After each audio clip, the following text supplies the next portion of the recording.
بسم اللہ الرحمن الرحیم۔ معزز ناظرین، دا انفو سٹی کے ساتھیوں، پیش خدمت ہے واقعہ معراج کا دوسرا حصہ۔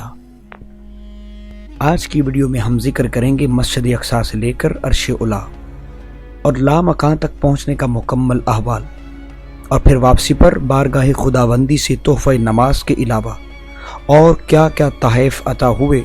تمام تر معلومات جاننے کے لیے ویڈیو کو آخر تک دیکھیے اور دوستوں سے ضرور شیئر کیجیے۔ نئے آنے والے احباب سے گزارش ہے میرے چینل کو سبسکرائب کیجیے، ساتھ لگے بیل آئیکن کو دبائیے تاکہ آنے والی ہر معلوماتی ویڈیو آپ تک پہنچ سکے۔ فضائیں درود و سلام سے معطر ہیں۔ حضور اقدس صلی اللہ علیہ وآلہ وسلم کا یہ نورانی قافلہ بیت المقدس سے جب نکلے، حضرت جبریل امین آپ کے ساتھ ہیں۔ آپ نے شراب اور دودھ کے 2 پیالے آپ کے سامنے پیش کیے تو آپ صلی اللہ علیہ وآلہ وسلم نے دودھ کا پیالہ پسند فرمایا اور اٹھا لیا۔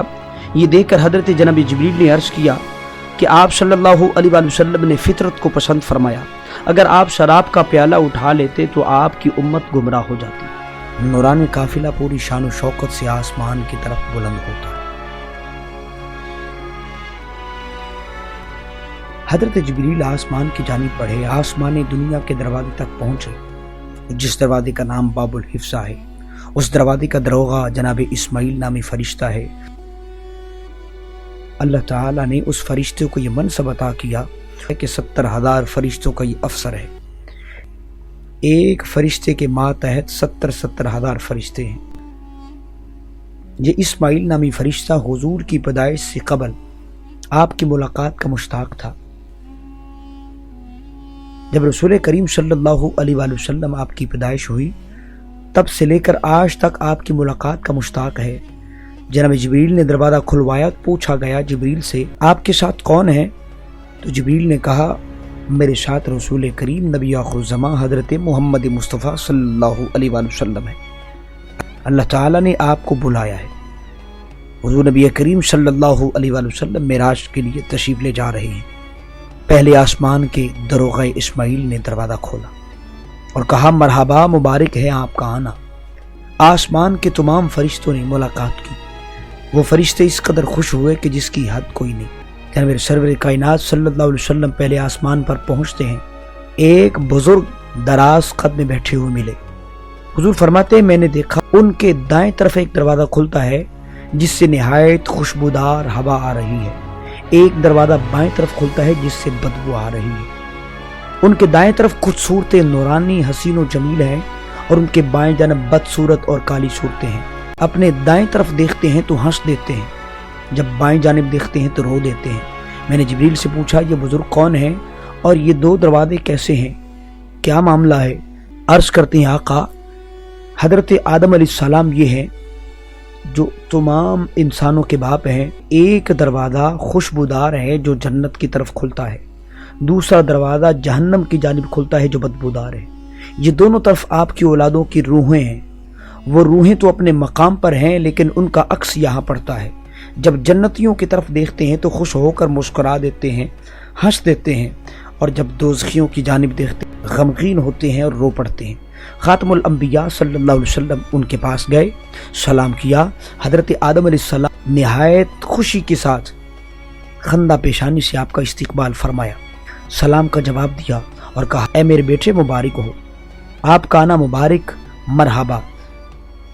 حضور ارشاد فرماتے ہیں کہ آسمان اول پر میں نے دیکھا اتنے فرشتے ہیں جن کی تعداد اللہ کی سوا کوئی نہیں جانتا۔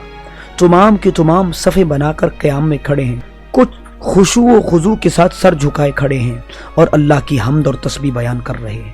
جناب جبریل کہتے ہیں جب سے آسمان بنے ہیں یہ فرشتے اسی حالت میں اللہ کی عبادت میں مصروف ہیں۔ حضور فرماتے ہیں پہلے آسمان میں حضرت جناب آدم علیہ السلام سے ملاقات ہوئی، دوسرے آسمان پر حضرت یحییٰ اور حضرت عیسیٰ علیہ السلام سے جو دونوں خالہ زاد بھائی تھے موجود تھے، ملاقاتیں ہوئی اور کچھ گفتگو بھی ہوئی، کچھ وقت ان کے ساتھ گزارا۔ تیسرے آسمان کی طرف روانگی اختیار کی۔ یہ قافلہ نورانی پرواز کرتا ہوا آسمان کی بلندی طے کرتا ہوا تیسرے آسمان پر آپ پہنچتے ہیں، حضرت جناب یوسف علیہ السلام سے ملاقات کرتے ہیں۔ پھر قافلہ روانہ ہوتا ہے، یہ نوریوں کا قافلہ چلتا ہے تو حضرت جناب ادریس علیہ السلام آپ کو چوتھے آسمان پر ملاقات آپ سے ہوتی ہے۔ آپ کا قافلہ پھر چلتا، چوتھا کے بعد پھر پانچواں، پھر چھٹا اور ساتواں آسمان آپ نے یوں ایسے ہی طے کیے۔ ہر آسمان پر کسی نہ کسی پیغمبر اور رسول سے ملاقات ہوتی گئی۔ ساتویں آسمان پر حضرت جناب ابراہیم علیہ السلام موجود ہیں، ان سے ملاقات ہوئی۔ آپ بیت المعمور سے پیٹھ لگائے بیٹھے تھے۔ بیت المعمور خانہ کعبہ کے بالکل عین اوپر ساتویں آسمان پر جو بنایا گیا، جس کے ارد گرد اللہ کے نورانی فرشتے طواف کرتے ہیں۔ حضرت ابراہیم علیہ السلام اس بیت المعمور سے پیٹھ لگائے بیٹھے تھے۔ پھر آپ کو جنت کی سیر کرائی گئی۔ اس کے بعد آپ سدرۃ المنتہا پر پہنچے۔ انوار و تجلیات کی جب بارش دیکھی تو ایک دم اس کی صورت بدل گئی۔ اس میں رنگ برنگ کے انوار کی ایسی ایسی تجلی نظر آئی جس کی کیفیت کو الفاظ میں بیان نہیں کیا جا سکتا۔ یہاں پہنچ کر حضرت جبریل امین یہ کہہ کر ٹھہر گئے، اب اس سے آگے میں نہیں بڑھ سکتا۔ اللہ تعالی آپ کو عرش، بلکہ عرش کے اوپر جہاں تک اس نے چاہا آپ کو بلند فرمایا، اور خلوت گاہ راز و نیاز اور وہ پیام جن کی لطافت اور نزاکت الفاظ کے بوجھ کو برداشت نہیں کر سکتی۔ چنانچہ قرآن کریم میں یوں ارشاد ہوتا ہے فَأَوْحَىٰ إِلَىٰ عَبْدِهِ مَا أَوْحَىٰ۔ ان الفاظ کے ساتھ قرآن کریم رمز اور اشارہ میں خداوند قدوس نے اس حقیقت کو یوں بیان فرمایا، بارگاہ الہی میں بے شمار عطیات کے علاوہ 3 خاص انعامات بھی عطا ہوئے جن کی عظمتوں کو اللہ اور اس کے رسول کے سوا اور کوئی نہیں جانتا۔ انعامات خداوندی میں سے پہلا انعام سورہ بقرہ کی آخری آیات۔ نمبر 2، خوشخبری دی گئی کہ آپ کی امت کا ہر وہ شخص جس نے شرک نہ کیا ہو بخش دیا جائے گا۔ نمبر 3، امت پر 50 وقت کی نمازیں فرض ہوئیں۔ یہ انعامات رب کی عطا کردہ عطیات کو لے کر واپس پلٹے تو حضرت موسیٰ علیہ السلام نے عرض کیا کہ آپ کی امت سے ان 50 نمازوں کا بار اٹھانا ممکن نہیں ہے، لہذا آپ واپس جائیے، اللہ رب العزت سے تخفیف کی درخواست کیجیے۔ چنانچہ موسیٰ علیہ السلام کے مشورہ سے چند بار آپ کا جانا، پھر واپس پلٹنا، پھر جانا، یوں آتے اور جاتے رہے، نمازیں کم ہوتی رہیں اور یہاں تک کہ صرف 5 نمازیں رہ گئیں۔ کہاں 50 کا تحفہ ملا اور 5 رہ گئیں۔ اللہ تعالیٰ کے پاک حبیب صلی اللہ علیہ وسلم نے فرمایا کہ اب نہیں جاؤں گا، 5 ہی کافی ہیں۔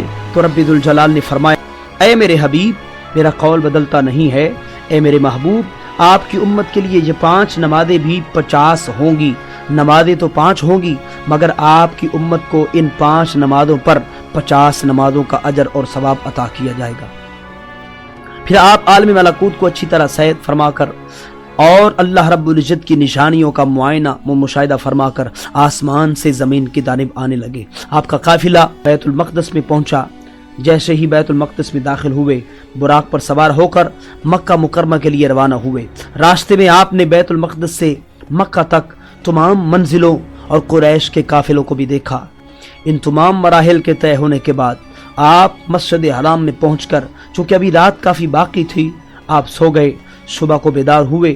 جب آپ رات کے واقعات کا ذکر قریش کے سامنے آپ نے کیا تو رؤسائے قریش کو سخت تعجب ہوا۔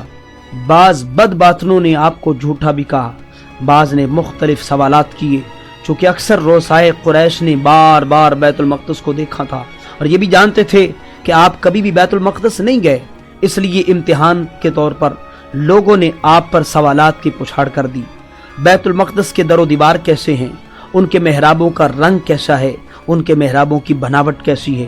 جب طرح طرح کے سوالات کیے گئے اس وقت اللہ رب العزت نے فوراً ہی آپ کی نگاہ نبوت کے سامنے بیت المقدس کی پوری عمارت کا نقشہ آپ نے پیش کر دیا۔ تمام حجابات اٹھ گئے۔ نگاہ نبوت نے دیکھا کہ سامنے بیت المقدس ہے، یہاں کفار قریش آپ سے سوال کرتے جاتے اور ادھر حضور نظر فرماتے اور نگاہ نبوت سے آپ دیکھ کر لوگوں کو سوالوں کا جواب آپ دیتے چلے۔ اللہ رب العزت کن فیکون، ایسے لوگوں پر افسوس ہوتا ہے جو سائنس کی ایجادات کو تو مانتے ہیں لیکن اللہ رب العزت کے کن فیکون ہونے کے منکر ہیں۔